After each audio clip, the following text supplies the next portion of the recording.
Bonjour mes puces, ça va? Ben, ça va. On est de retour pour lire et pour terminer le livre Le chandail de hockey. Ok? On va voir ce que ça nous donne avec Roche et son aventure du nouveau chandail avec sa mère qu'il avait commandé chez Monsieur Eaton. Und wo die Mutter nur Französisch und Monsieur Eaton nur Englisch konnte, ob das wohl gut gegangen ist. Finden wir es heraus. Donc, le paquet était bien arrivé à la poste. Roche était couru pour le chercher. Et puis à la maison, quelle surprise est-ce qu'il y avait? Was war wohl in dem Paket? Wenn man auf Französisch bei einer englischsprachigen Firma bestellt, das kann schief gehen. Et vraiment, regardez Roche et son visage, il n'est pas heureux du tout. Il est très en colère, puisque c'est le chandail des Toronto Maple Leafs. Et le reste, en train de rire, très méchant. Là, il y a son vieux chandail déchiré, der alte Pulli ganz kaputt, den er nicht mehr tragen kann. Et là, le nouveau chandail, mais des Toronto Maple Leafs, vom falschen Verein. Pouf! Il ne voulait pas le mettre. Pas du tout. Il disait non, non, non, non, je ne veux pas, je ne peux pas. Kann ich nicht mal. Ich kann den doch nicht anziehen. Wie sehe ich denn aus? Alle werden über mich lachen. Ben, il avait raison. Regardez. Il rigolait déjà. Und die Mutter, comme une vraie mère. Ben, essaye-le au moins. Du musst ihn wenigstens anprobieren, ob er passt. Et hop. Ben oui, il était tout juste, tout bien. Oh, aber er sah schrecklich aus. Il avait l'air tellement laid. Ça ne plaisait pas. Et les Maple Leafs, oh non. Maman, il faut le renvoyer à Monsieur Eaton. Wir müssen den Monsieur Eaton zurückschicken. Ich kann das nicht anziehen. Die anderen werden mich wahrscheinlich gar nicht mitspielen lassen. Es wird nicht gut gehen. Und die Mama sagt, na, nun denk mal nach. Monsieur Eaton, il ne parle que l'anglais. Et nous, on ne parle que le français. Les Canadiens de Montréal, c'est une équipe française. Ein französisches Team. Wir haben jetzt bei Herrn Eaton, einem Engländer, bestellt. Ha, er hat natürlich ein englisches Team geschickt. Wenn wir ihn denn jetzt zurückschicken, il pourrait être vexé. Da könnte er beleidigt sein. Très vexé même. Und dann wird es bis zum Frühling dauern. Il va tarder jusqu'au printemps avant que tu aies ton nouveau chandail, bevor du deinen neuen Pulli kriegst.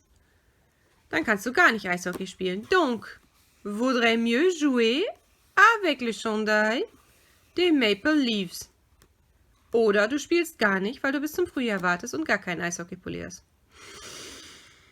Oh, pauvre Roche, il était tellement mécontent, ça ne se pouvait pas. Pauvre, pauvre, pauvre. Was hättet ihr denn jetzt gemacht? Zurückschicken? Anziehen? Gar nicht so leicht. Wärt ihr mit dem falschen Pulli vom falschen Team auf eure Eisfläche gegangen, wenn alle anderen das andere angehabt hätten? Na, Roche aimait le ice hockey. Donc Roche était parti. Et tous les autres n'étaient pas contents. Ils étaient très méchants avec lui. Même l'arbitre, le père de l'Élise, ne voulait pas qu'il joue. Er durfte einfach nicht mitspielen. Du sitzt auf der Bank. Tu vas t'asseoir sur le banc. Réserve. Okay. Erstes Drittel. Okay.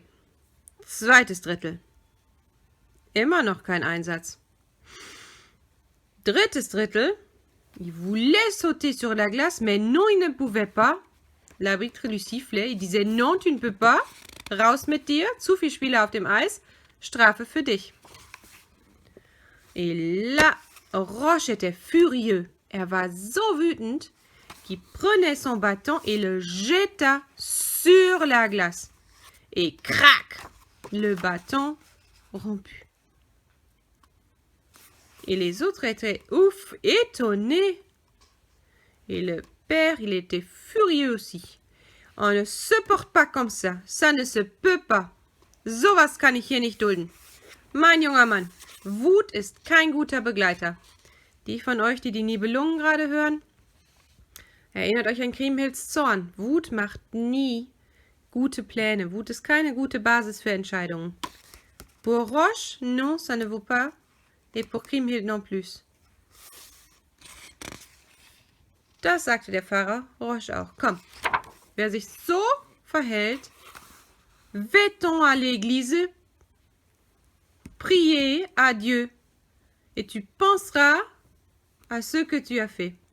Denk mal darüber nach, was du gerade gemacht hast. Geh zur Kirche, sammle deinen Stock ein und dann ab in die Kirche, über deine ganzen Taten jetzt nachdenken. Und dann kannst du mit Gott reden, ob er dir verzeiht.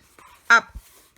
Et tout le reste se rigolait, était en train de sourire pendant que Roche le pauvre était de malhumour, mais ce fut à l'église pour prier à Dieu.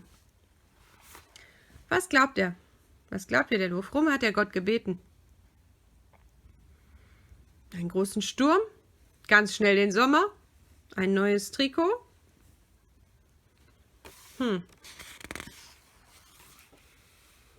Il était là dans l'église tout seul, il n'y avait personne, avec son chandail, et il demandait à Dieu qu'il envoie au plus vite 100 millions de mythes qui viendraient dévorer mon chandail des Maple Leafs de Toronto. Der liebe Gott sollte ihm 100 Millionen von Motten schicken, damit die Motten endlich den blöden Pulli von den Maple Leafs fressen würden. Et c'est la fin de notre histoire. De Sainte-Justine au Québec, on va vous dire au revoir. Donc, pif pof, qu'est-ce qu'il y a? Je m'en vais. Ok. Au revoir, Madame. Au revoir, mes puces. Für euch als Aufgabe, meine Lieben. Tut mir den Gefallen und entwerft doch selber mal ein schönes Trikot. Ja? Zeichnet das mal in eurer Französischheft. Das kann von eurem eigenen Team sein, das kann von einem anderen Team sein, das kann ganz wunderbar bunt sein, das kann auch nur eine Farbe haben. Denkt euch mal einen Chandail de Hockey aus, der euch gefallen würde. Und den Monsieur Eaton dann in seinen Katalog aufnehmen müsste. Und für den Rest sehen wir uns am Freitag vielleicht oder aber nächste Woche wieder, denke ich.